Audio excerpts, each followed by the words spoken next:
Olá, estudantes da terceira série do ensino médio. Eu sou o professor Tony, trabalho aqui em Curitiba, no Colégio Estadual do Paraná. Nesse vídeo a gente vai falar sobre uma modalidade de empréstimo para a gente comprar bens e imóveis. Nós vamos falar dos prós e dos contras e entender melhor como funciona isso. Então, nossos objetivos no nosso vídeo vai ser o seguinte. Primeiro, conhecer os tipos de empréstimo para aquisição de bens e imóveis que a gente tem dentro do mercado. Entender o funcionamento de um financiamento, as questões básicas de um financiamento e compreender o conceito de amortização e juros, Porque a gente já entende um pouco sobre juros, a gente já falou das modalidades de juros que a gente pode ter, de juro simples, de juro composto, mas como isso vai funcionar dentro de um empréstimo, por exemplo, de um financiamento de imóveis, que a gente vai fazendo amortização mês a mês. Como que significa essa amortização? Então vamos lá, primeira coisa, o que você entende por aquisição de bens e imóveis?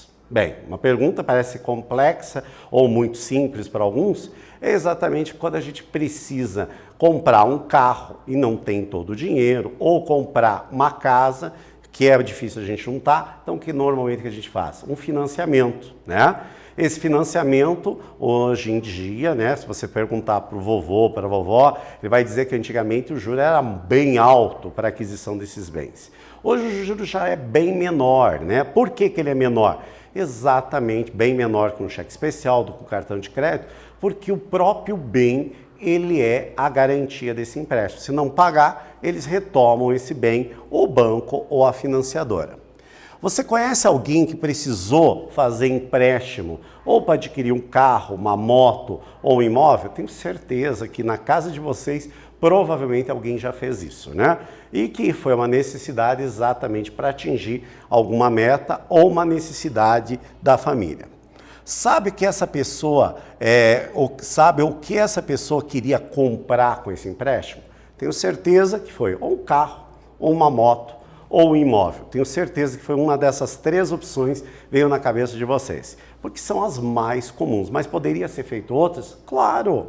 Pode ser utilizado em outros, Hoje em dia temos financiamento até para fazer plástica, gente, que é um financiamento também que é utilizado, Veja até onde chega, os bens, os sonhos de consumo da população. Mas vamos lá. Confira, a gente falou ali de vários aspectos, Que aqui tem uma resposta, depois quem quiser pode falar. Financiamento é uma modalidade de empréstimo que normalmente tem um longo prazo, Como, por exemplo, carros, hoje em dia são muito comuns fazerem 60 ou até 72 vezes, Ou seja, 5, 6 anos de pagamento. Já imóveis, a gente utiliza, às vezes, muito mais tempo, Hoje em dia nós temos imóveis que são financiados em 20, 25, 30, 35 anos, Claro, pode se financiar com menos? Pode, só que daí você tem que ter uma renda mais adequada para você conseguir fazer em menos tempo. Hoje em dia, a grande maioria da população faz em 30 ou até 35 anos, porque depende do banco, ele não aceita 35 e sim 30 anos, que é muito comum. Então, os financiamentos mais comuns que a gente tem, que eu já comentei para vocês, que é para a gente adquirir esses bens, são empréstimo consignado, que é muito interessante essa modalidade, para bens menos caros, podemos chamar assim. Por exemplo, você quer trocar um notebook e não tem condições de comprar à vista, porque você não conseguiu guardar dinheiro, e você não pode, obviamente, se você for ver lá na loja, mas nós fazemos em 24 sem juros. Na verdade, você vai ver que tem um juro sim embutido. Se você for o preço à vista, é um outro valor. Então, o que se pode fazer? Quem é empregado, assalariado, ele pode fazer um crédito consignado, tanto de empresas privadas quanto de pública.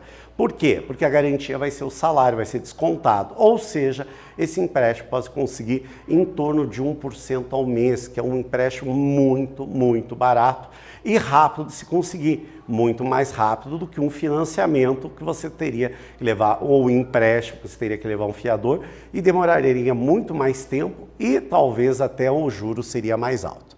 Os financiamentos, que daí pode ser, no caso do financiamento, que o próprio bem é a garantia, mas leva um certo tempo para você conseguir fazer isso, e a gente utiliza para bens maiores, como um carro, um imóvel e assim sucessivamente.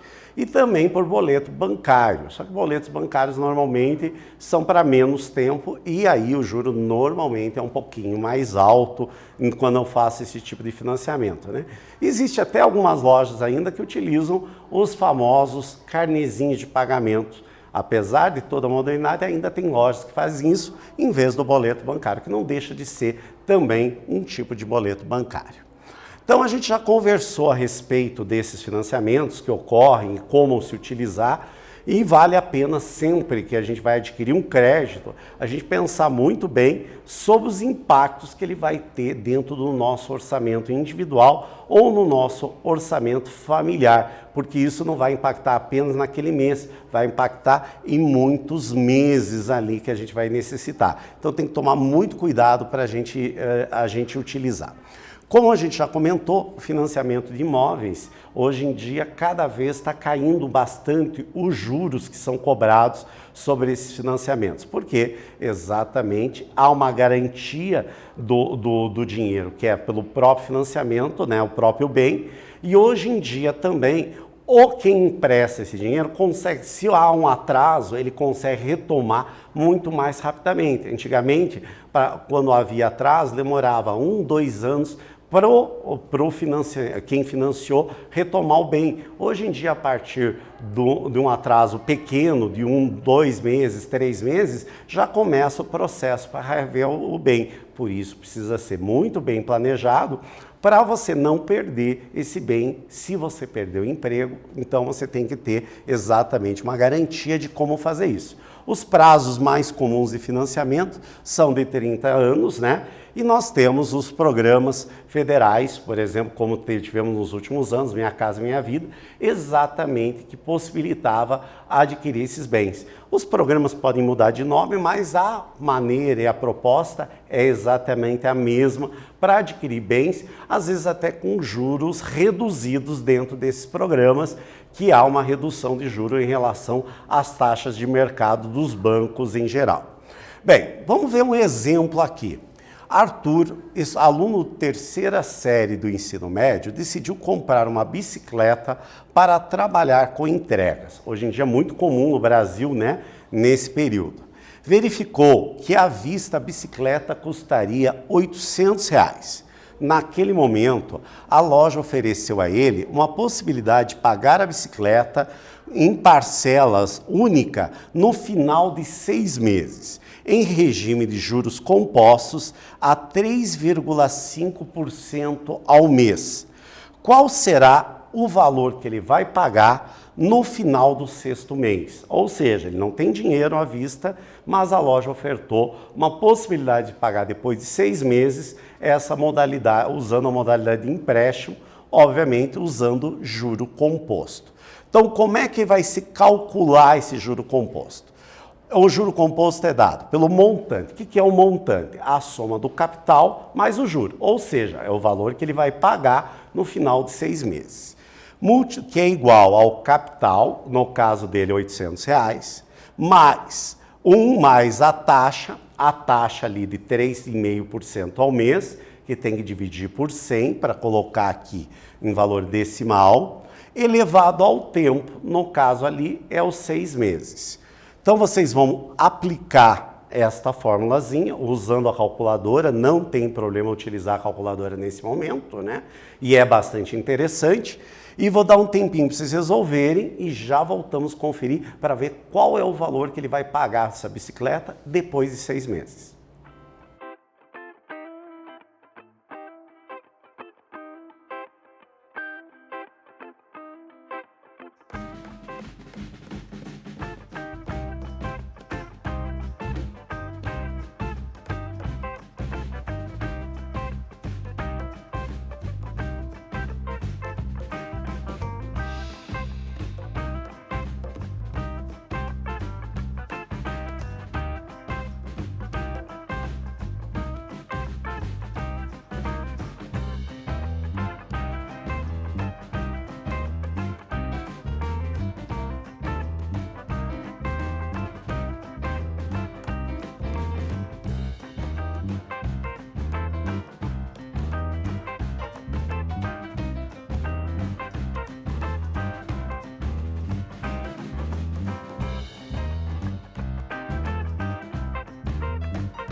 Então, pessoal, essa modalidade não é muito comum. Normalmente a amortização mensal, mas sobre a amortização a gente já vai falar. Começamos com esse exemplo para ficar mais fácil de vocês entenderem depois a questão da amortização. Então, vamos lá. Então, nós temos a formulazinha, o capital, sempre organizar os dados aqui, capital 800, a taxa de juro, que é 3,5% ao mês, a gente divide por 100, vai dar 0,035 e o tempo 6 meses. Substituindo 800, a taxa e o tempo elevado a 6, somamos esses dois valores, elevado a sexta. Quem teve dificuldade é olhar lá na calculadora, pode ser do seu celular mesmo, onde tem aquele y elevado a x. Daí você coloca lá esse valor, vai dar multiplicando por 800, ou seja, depois de 6 meses, ele vai pagar R$ 983,40. Isso é o valor que ele vai pagar. Ou seja, qual que é o montante de juros que ele vai utilizar, ele vai ter que pagar? Então, como ele vai pagar esse valor, eu vou diminuir de 800, ou seja, ele pagou de juro durante 6 meses, R$ 183,40. Será que ele é um bom negócio? Depende. O juro, a aquisição a prazo vai depender muito entre você pesar os prós e os contras. Como ele não tinha bicicleta, ele queria essa bicicleta para trabalhar, para ele vai ser interessante, porque vai começar a entrar a receita do trabalho que ele vai prestar. Então, nesse caso, eu analisaria como um bom negócio. Claro, sempre pensando numa taxa menor possível de juro, para não pesar no orçamento. E nesse caso, é isso que ele vai obter. Então agora vamos pensar um pouquinho aqui. Se ele vai pagar R$ 983,40, quanto que ele vai ter nesse trabalho que ele vai executar, guardar mês a mês para ele conseguir pagar essa conta? Ou seja, ele vai ter que guardar todo mês, porque ele vai pagar só no final do sexto mês o valor. Quanto que ele teria que pagar? Vou dar um tempinho para vocês pensarem e já voltamos a conferir.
Essa questão foi exatamente pensada para vocês refletirem, porque muita gente pega o crédito e esquece que tem que pagar. E a gente tem que se planejar. Mesmo nesse caso, que ele só vai pagar depois de 6 meses, ele não vai poder esperar o último mês para guardar dinheiro, porque senão ele pode se atrapalhar. Naquele mês ele não recebe o dinheiro suficiente, ele não vai conseguir pagar a conta e vai ficar inadimplente, né? Então, para isso, a gente tem que se programar, guardar mês a mês, para conseguir quitar a dívida. Então a pergunta era exatamente quanto que ele teria que guardar. Então, para a gente poder fazer isso, o que a gente tinha?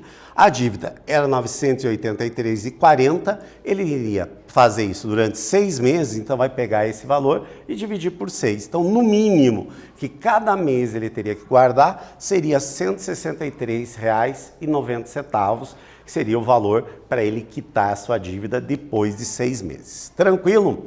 Então vamos lá.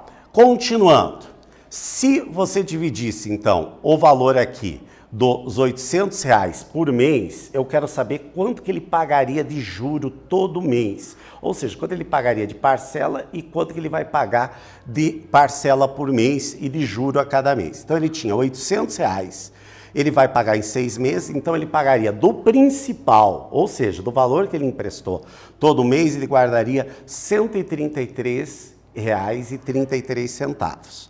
Como ele pagou ali o total lá da divisão que a gente fez, que era R$ 163,90, quer dizer que ele está pagando todo mês de juro R$ 30,67. Então veja, ele está pagando o principal e mais uma parcela de juros, né, que vai compor toda a prestação. A gente poderia dizer que esse valor seria o abatimento, né, o valor da amortização, e esse daqui seria o valor dos juros. Isso é sempre importante a gente fazer a análise. O que é abatimento da dívida e o que eu estou pagando de juros. Isso é uma informação bastante importante dentro da nossa saída, da nossa saúde financeira. Então, como funciona o financiamento? Exatamente nessa dica. A gente vai dividir todo o valor que a gente emprestou e vai ter uma parcela de juro todo mês quando eu estou pagando mensalmente. E a soma desse juro mais o valor da parcela do total da dívida que eu estou pagando vai formar exatamente a minha parcela. Mas no financiamento imobiliário, além disso, ainda tem taxas de administração e seguro normalmente é cobrado, então tem que se levar em conta também essas questões. Mas por enquanto, vamos ver a questão, entender a questão do juro e da amortização. Então, por exemplo, aqui que a gente vai ter aqui. Então, eu tenho aqui um exemplo aqui de uma dívida, a Ana tem uma dívida de R$ 1.200 com o banco, tranquilo? Há uma taxa de juro combinada que vai ser 2% ao mês. Ela vai pagar essa dívida em 10 meses. Ela vai pagar mensalmente, não vai ser como o caso da bicicleta, que era só depois de 6 meses. Ela vai pagar mensalmente a dívida. E daí ela vai pagar uma parte da dívida e mais o juro. Então aqui nós vamos ter lá 1.200, que ela vai pagar com 2%. 2% dividido por 100 vai dar 0,02. Então, portanto, ela vai pagar de juros R$ 24,00 todo mês, tá? Então, ela vai pagar em 10 vezes, então ela vai ter 1.200 dividido por 10, se corresponderia à parcela de R$ 120,00. Então, a amortização vai ser sobre os R$ 120,00, mais o juro que é naquele mês, então ela vai pagar todo mês R$ 144,00. Então, uma parte ela está amortizando, outra parte ela está pagando de juros. Então, vamos organizar essa questão aqui, como que ela vai ter. Então, o saldo devedor dela, como ela pagou 144 no mês, ela vai ser descontado esse valor do saldo devedor dela, tá? Que agora ela já não deve mais os 1.200, porque ela bateu o quê? R$ 120,00. Ela está devendo agora quanto?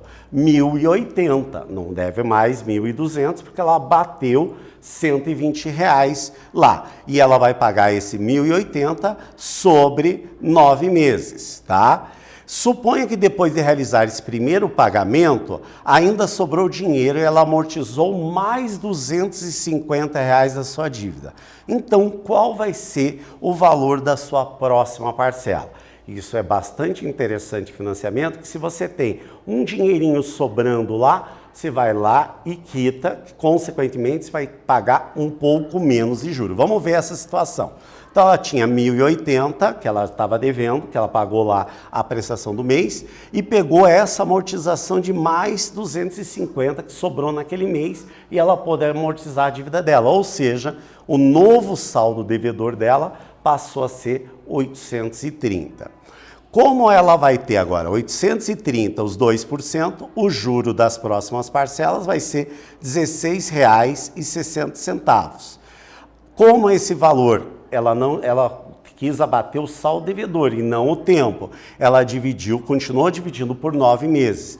A amortização agora passou a ser de R$ 92,22, ou seja, a nova parcela dela vai ser de R$ 108,82. Entendido? Então, se você vai amortizando o valor, sobrou um dinheiro e você amortiza ali, vai diminuir a tua parcela mensal. Isso pode ser bastante interessante. Mas dentro dos financiamentos imobiliários, tem a opção de você pegar esse dinheiro e diminuir também o prazo. Ó, um pensamento aqui, comprar é um luxo a crédito, leva alguém mais cedo ou mais tarde a se ressentir desse luxo, porque o endividamento se torna um ônus financeiro. Ou seja, o recado aqui do nosso pensador aqui é: só financie aquilo que realmente se precisa. Que se você financiar um luxo, vai sair caro depois, que você vai começar a se endividar, vai ter um valor que você não vai poder contar no teu orçamento. Existem vários, como a gente conversou, vários tipos de financiamento que a gente pode fazer de obtenção de crédito, seja para qual fato que eu quero, né? Os juros normalmente são regulados pelo Banco Central, colocando taxas máximas ali. Porém, a concorrência entre os bancos é que vai fazer com que o juro seja mais barato ou não numa instituição ou na outra. Por isso, a pesquisa, quando você precisar fazer um financiamento, é bastante importante. E a amortização mensal dos valores são bastante interessantes, que, consequentemente, no final do tempo, você vai pagar um pouco menos de juro e vai terminar a sua dívida até mesmo antes, se você tiver a opção de amortizar o tempo e não a parcela, porque às vezes é mais interessante se diminuir o tempo e continuar pagando a mesma parcela mensal que já estava planejado. Nesse vídeo de hoje, nós conversamos sobre pagamento de parcelas, amortizações e financiamentos de bens e imóveis. Espero que vocês tenham gostado e até breve.